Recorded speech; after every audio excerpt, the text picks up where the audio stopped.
قد جاءت رسل ربنا بالحق والصلاة والسلام على نبيه وصفيه وحبيبه وأمينه وحجته النبي الأمي المكي المدني قرشي لها وسوي التحية سيد الثقلين نبي الحرمين إمام القبلتين وسيلتنا في جد الحسن والحسين والقاسم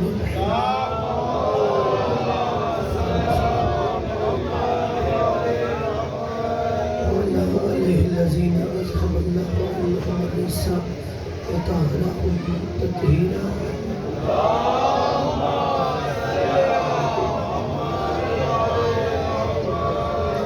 صلوات الله على محبيه ولعنة الله على مبغضيه.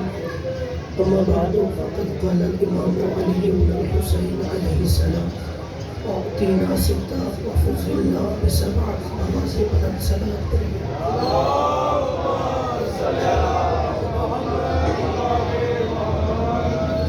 نعرہ تکبیر، نعرہ رسالت، نعرہ حیدری، حسینیت، یزیدیت، خاندان اہل بیت پہ بلند صلوات۔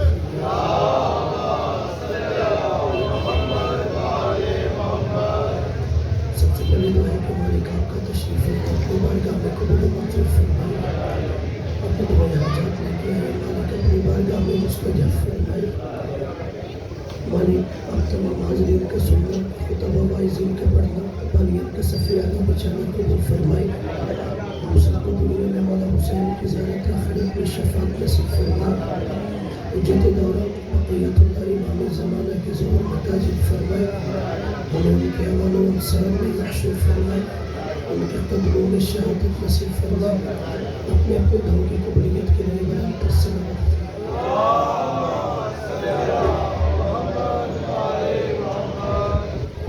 قبلہ تو جو ہے کہ کچھ عرض کروں،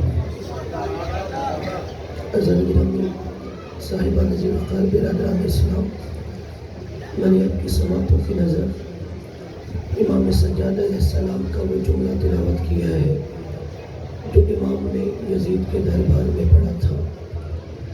اگر آپ اپنے ذہن میں وہ خاکہ بنائیے کہ یزید کا دربار تھا اور یزید تخت پہ بیٹھا ہوا تھا، تیسری سیڑھی پہ مولا حسین کا سر تھا، سامنے نبی کی بیٹیاں کھڑی تھیں، کہ یزید نے خریدے ہوئے درباری خطیب سے کہا کہ تو نے منبر پہ جانا ہے، وہاں میری تعریف کرنی ہے، علی اور اولاد علی کی توہین کرنی ہے۔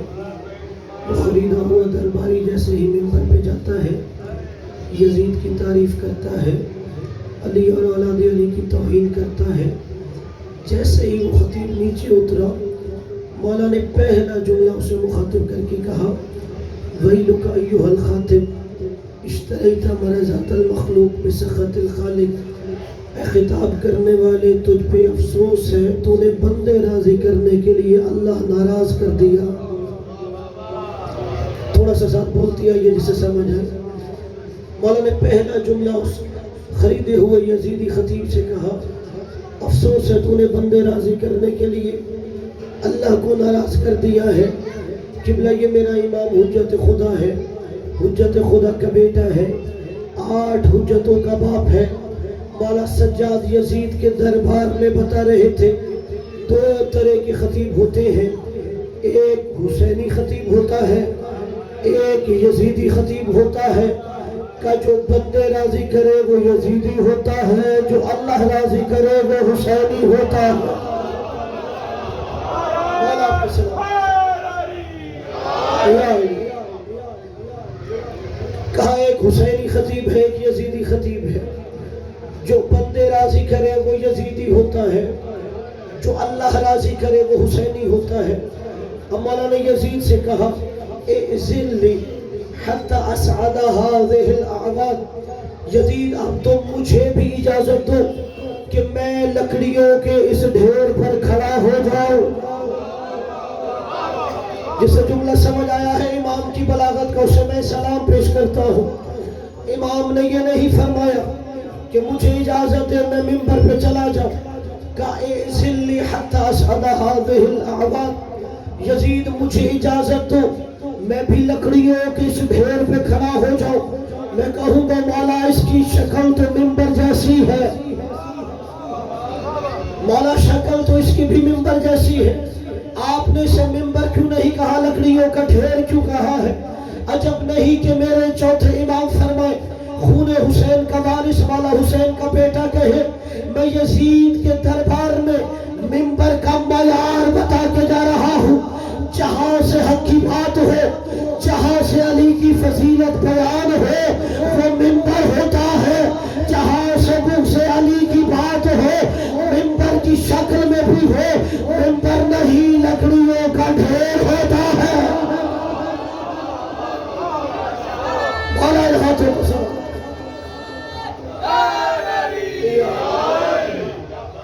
کہ منبر کا معیار یہ ہے وہاں سے حق بیانی ہونی چاہیے. منبر کا معیار یہ ہے وہاں سے علی کے خاندان کی فضیلت بیان ہونی چاہیے. اب مولا نے جیسے ہی یزید سے کہا مجھے اجازت ہے لکڑیوں کے ڈھیر پہ کھڑا ہو، یزید کہتا ہے اجازت نہیں ہے.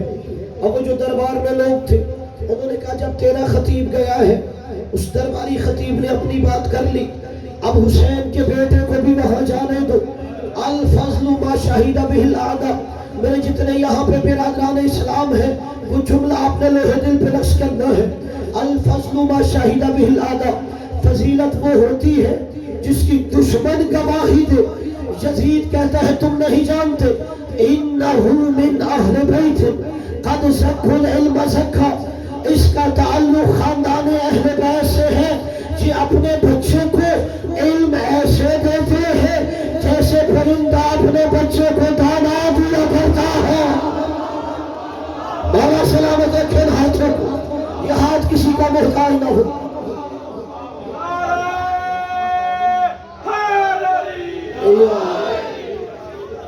قائن کا تعلق خاندان اہل بیت سے ہے. یہ اپنے بچے کو علم ایسا دیتے ہیں جیسے پرندہ اپنے بچے کو دانا دیا کرتا ہے. اب لوگوں کا اصرار ہوا نہیں، حسین کا بیٹا بھی اس لکڑیوں کے ڈھیر پہ کھڑا ہو کے جو کہنا چاہتا ہے اسے کہنے دو. اب مولا سجاد جیسے ہی گئے، مولا نے اللہ کی حمد کے بعد جو دوسرا جملہ پڑھا میں نے اسے سنامہ کلام قرار دیا.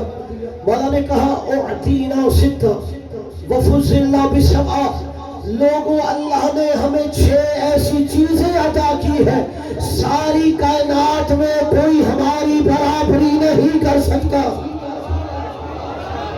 نعرہ تکبیر، نعرہ رسالت، نعرہ حیدری، حسینیت زندہ باد، حسینیت زندہ باد، یزیدیت زندہ باد، یزیدیت زندہ باد، دنیا محمد برم کا سلام.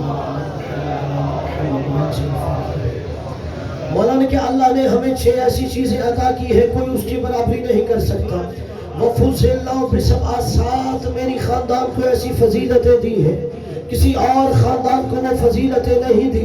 مولا نے کہا اعطینا العلم والحلم والسماحة والفصاحة والشجاعة والمحبت فی قلوب المؤمنین، کا ان میں پہلی شے کا ایک عدل کا ترازو نصب کرو، ساری کائنات کا علم ایک پلڑے میں رکھو، ہم اہل بیت رسول کا علم دوسرے پلڑے میں رکھو، ہمارا علم کائنات سے بھاری ہوگا.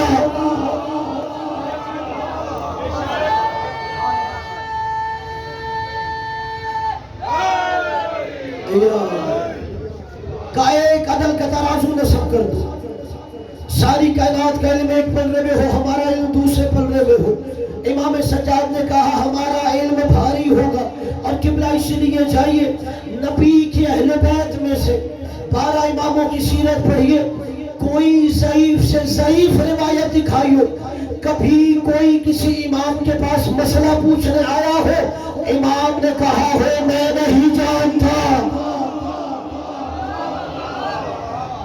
کبھی اہل بیت رسول میں سے 12 اماموں نے فرمایا ہو کہ میں نہیں جانتا، اور میں برادران اسلام جملہ آسان کر دیتا ہوں، تذکرۃ الخواص 12 اماموں پہ لکھی ہے. ہمارے برادران اہل سنت کے ایک عالم ہے سبط ابن جوزی، انہوں نے یہ کتاب 12 اماموں پہ لکھی ہے. قبلہ جائیے وہ کتاب پڑھیے، کوئی ضعیف سے ضعیف روایت دکھائیے. کبھی کوئی بندہ امام سے مسئلہ پوچھنے آیا ہو، امام نے کہا ہو میں سوچ کے جواب دوں گا، کبھی کہا ہو سوچ کے جواب دوں گا نہیں. علماء نے لکھا ہے ابھی سائل سوال کرنے کے لیے جبڑے جوڑ رہا ہوتا تھا، امام اس کا سوال بھی بتاتے تھے جواب بھی بتاتے تھے کہ تو کیا پوچھنا چاہ رہا ہے. اور ہر کوئی ان کے دروازے پہ آتا تھا، یعنی یہ مسئلہ بتائیے، حسن شریعت سمجھائیے، حسین دین بتائیے، زین العابدین ہمیں مسئلے بتائیے، باقر العلوم ہمیں علم کے راز سمجھائیے، جعفر صادق علم فقہ سکھائیے، موسیٰ کاظم ہمیں دین بتائیے، علی رضا ہمیں شریعت سمجھائیے، محمد تقی ہمیں اسلام کے راز بتائیے، علی نقی ہمیں دین بتائیے، حسن عسکری ہمیں اسلام کی اسرار بتائیے، مہدی دورہ ہمیں اسلام کی حقیقت بتائیے. ہر کوئی دروازے پہ آ کے کہہ رہا تھا یہ بھی مسئلہ بتائیے، یہ بھی مسئلہ بتائیے، یہ بھی مسئلہ بتائیے. اور علماء نے لکھا ہے عام مسلمان سے لے کے صدر مملکت تک ان کے دروازے سے آتے تھے، کہتے تھے یہ بھی بتائے، یہ بھی بتائے، یہ بھی بتائے. اور وہ یہ کہتے ہوئے دنیا سے چلے جاتے تھے اگر یہ نہ ہو ہم ہلاک ہو جائے. اب خود فیصلہ کیجئے، دین ہلاک ہونے والوں سے لینا چاہیے یا ہلاکت سے بچانے والوں سے لینا چاہیے؟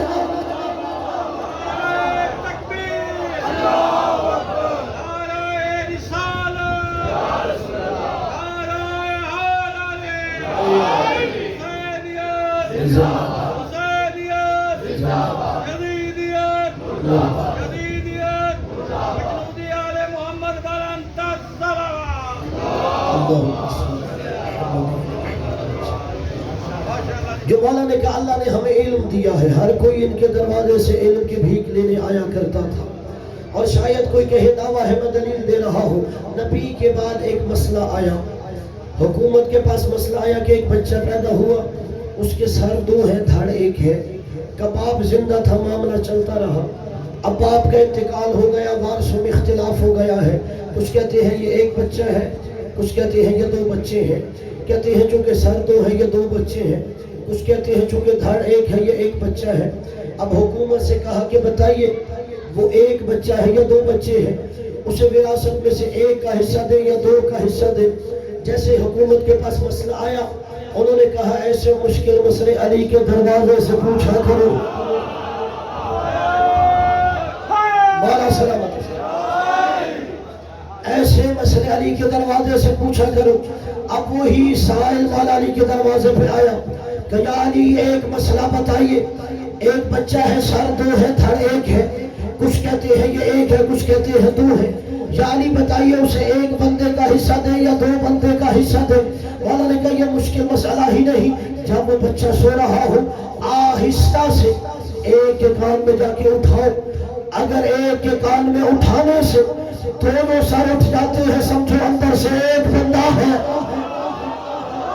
جسے جملہ سمجھ آیا اسے میں بات دیتا ہوں کہ اگر 1 کے سر کو اٹھانے سے دونوں سر اٹھ جاتے ہیں، سمجھو اندر سے 1 بندہ ہے. کمالا نے کہا 1 کے سر کو جا کے اٹھائیے، اگر 1 سر سوتا رہے دوسرا سر اٹھ جائے، سمجھو اندر سے یہ 2 بندے ہیں.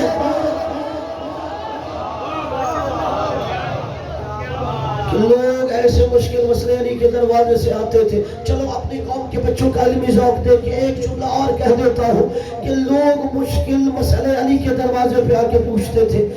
2 لوگ سفر کر رہے تھے، اس کا ایک دوست راستے میں اسے جیسے ہی موت کے آثار دیکھے، اس نے اپنے ساتھی کو 1000 دینار دیا، سمجھیے 1000 روپیہ دیا، اور اسے وصیت کر کے کہتا ہے اس میں سے جتنا تیرا دل کرے، جتنا تیرا جی چاہے اتنا میرے بیٹے کو دے دینا اور کچھ خود رکھ لینا.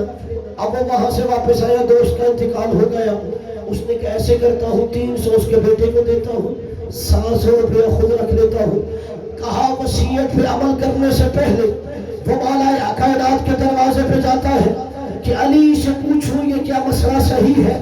مولا علی کے پاس آتا ہے کہ یا علی میرے دوست نے مجھے 1000 روپیہ دیا کہ کچھ میرے بیٹے کو دینا کچھ خود رکھنا کہ جتنا تیرا جی چاہے میرے بیٹے کو دے دینا.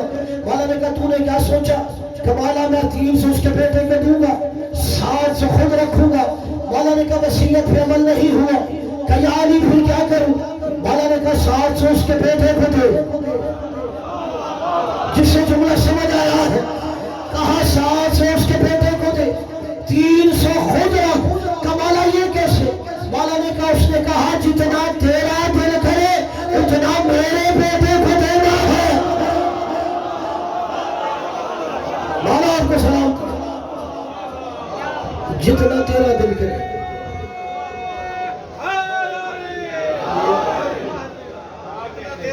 کہ اس نے کہا تھا جتنا تیرا دل کرے اتنا میرے بیٹے کو دینا ہے. اب تیرا دل 700 پہ کر رہا ہے تو اتنا اس کے بیٹے کو دے. اس لیے کائنات میں کوئی ان کے علم کی برابری نہیں کر سکتا. اور قبلہ کتاب کا نام ہے الصواعق المحرقہ. ابن حجر مکی مفتی مکہ نے یہ کتاب لکھی.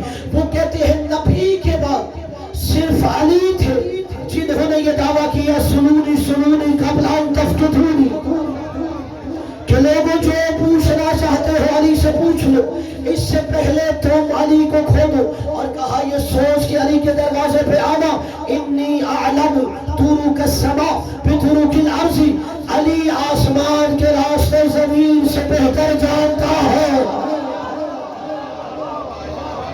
کہا جو پوچھنا چاہتے ہو پوچھ لو جو علی سے پوچھنا چاہتے ہو.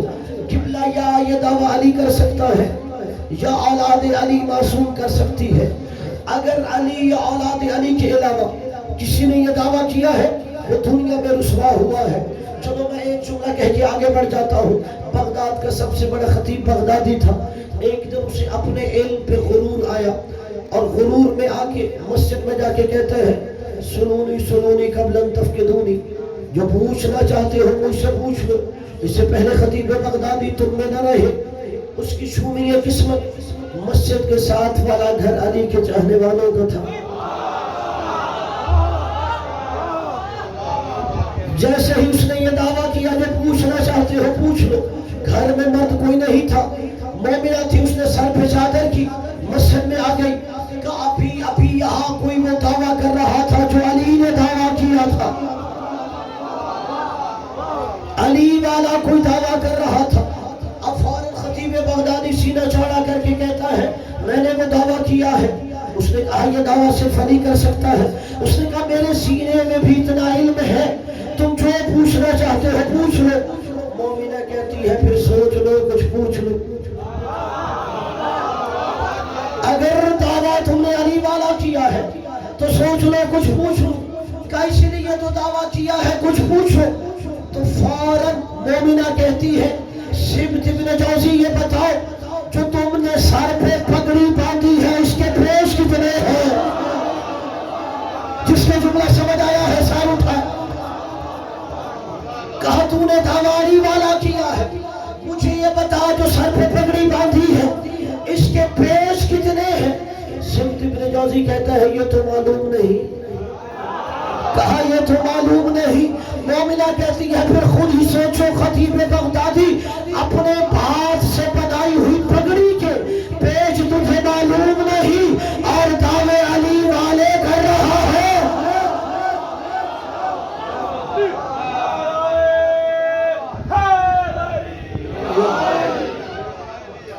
کہ اپنے ہاتھ سے جو پگڑی بنائی ہے اس کے پیج تمہیں پتہ نہیں ہے اور تم نے دعویٰ علی والا کیا ہے. علی تو کہہ رہا تھا میں آسمان کے راستے زمین سے بہتر جانتا ہوں. اور میرے جتنے برادران اسلام ہیں نوجوانوں کی توجہ کے ساتھ یہ جملہ آپ کو امانتاً دے رہا ہوں. مولا نے اس لیے کہا تھا میں آسمان کے راستے زمین سے بہتر جانتا ہوں. اگر 1400 سال بعد یہ انسان چاند پہ قدم رکھ لے یا مریخ پہ قدم رکھ لے یا کسی اور سیارے پہ قدم رکھ لے تو اپنے علم پر غرور نہ کرے. اسے علی کا شکریہ ادا کرنا چاہیے جو انسان کو بتا رہا تھا آسمان کو بھی راستے جایا کرتے ہیں. تم ان راستوں کو تلاش کرو جو آسمان پہ جایا کرتے ہیں اور جب منافقوں نے یہ سنا، علی کہہ رہا ہے میں آسمان کے راستے زمین سے بہتر جانتا ہوں، منافقوں نے کہا ایسا کرتے ہیں، ایک زندہ کو کفن پہناتے ہیں، اسے علی کے پاس لے کے جاتے ہیں، کہیں گے علی اس کا جنازہ پڑھاؤ، علی جنازہ پڑھائے گا، اسے کہیں گے تو نے درمیان میں اٹھ کے بیٹھ جانا ہے، اب جیسے ہی وہ بیٹھے گا ہم کہیں گے علی کہتا ہے میں آسمان کے راستے جانتا ہوں، علی کو یہ نہیں پتا سامنے زندہ ہے یا مردہ ہے۔ اب مولا علی کے علم کا امتحان لینے کے لیے ایک زندہ کو کفن پہنایا گیا، منافق ہے کہ یا علی اس کا جنازہ پڑھاؤ۔ آپ بھی جانتے ہیں اگر جنازہ ہو، عالم کہتا ہے اس کا وارث کون ہے، وارث کو بلاؤ، جب وارث آتا ہے وارث سے کہا جاتا ہے اس کا جنازہ پڑھانے کی مجھے اجازت ہے، مولا نے کہا اس کا وارث کہاں ہے، پیچھے سے بلایا گیا، وارث آگے آیا، جیسے ہی وارث آگے آیا مولا نے کہا مجھے اجازت ہے جنازہ پڑھاؤ، مجھے اجازت ہے اس کا جنازہ پڑھاؤ، کہ علی اس لیے تو آیا ہے جنازہ پڑھاؤ، مولا نے کہا سوچ لو میں علی ہوں، جس سے معرفت مولا کائنات ہے، تو سوچ لو میں علی ہوں کہ یا علی جنازہ پڑھاؤ اس کا، مولا نے تیسری دفعہ کہا اجازت ہے جنازہ پڑھاؤ، کہا یا علی اس لیے تو آیا ہے، مولا نے کہا کمبر، کہ جی مولا کمبر، کہا کمبر نماز جنازہ کے لیے صدا لگا، کمبر نماز جنازہ کے لیے صدا لگا، اب کمبر نے آواز دی الصلاۃ لہذا المیت، کمبر نے پھر آواز لگائی الصلاۃ لہذا المیت، کمبر نے تیسری دفعہ کہا الصلاۃ لہذا المیت، اب مولا نے نیت کی اللہ اکبر، مولا نے تکبیر کے بعد دعا پڑھی، پھر کہا اللہ اکبر، اب مولا نے دعا پڑھی پھر اللہ اکبر، اب جہاں پہ منافق نے اٹھ کے بیٹھنا تھا مولا علی اس سے آگے بڑھ گئے، منافقوں نے دیکھا یہ اٹھ کے بیٹھتا نہیں ہے، یہاں تک کہ علی اس سے آگے بڑھ گئے، مولا نے آخری تکبیر کہی اللہ اکبر اور موڑ کے بارش سے کہا اب اسے اٹھا اور قبرستان میں جا کے دفنا دے، اب اسے اٹھا اور اٹھا کے قبرستان میں دفنا دے۔ اب میرے تمام برادران اسلام جن کے دلوں میں محبت علی ابن ابی طالب ہے، سر اٹھاؤ جملہ لوہے دل پہ نقش کرے، کہا اٹھا جا کے قبرستان میں دفنا دے۔ وارث تیزی سے آگے بڑھا، اسے ہلاتا ہے وہ ہلتا نہیں، اسے بلاتا ہے وہ بولتا نہیں، اس کی نبض میں ہاتھ رکھا سانسیں چلتی نہیں ہے، فوراً مولا کو کہتا ہے مولا یہ مرا ہوا نہیں تھا، یہ بول سکتا تھا، یہ خود چل سکتا تھا، اس کی سانسیں چل رہی تھی، مولا نے کہا آیا تھا تو زندہ تھا، اب علی نے جنازہ پڑھا دیا ہے، یہ مر چکا ہے، تو علی کا امتحان لیتے ہیں، موت اللہ کا امر ہے، علی علیہ الامر ہے۔ مولا آپ کو سلامت، مولا کسی کا محتاج ہے۔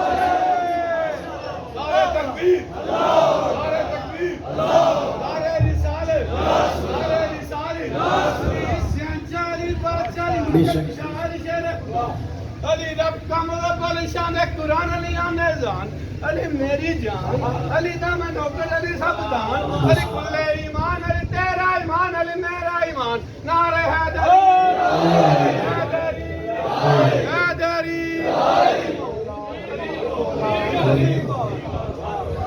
صبح کے ساتھ دل بولا علی بولا علی بولا، صبح کے ساتھ دل بولا علی بولا علی بولا، صبح کے ساتھ دل بولا علی بولا علی بولا، سوا لاکھ نعرہ حیدری۔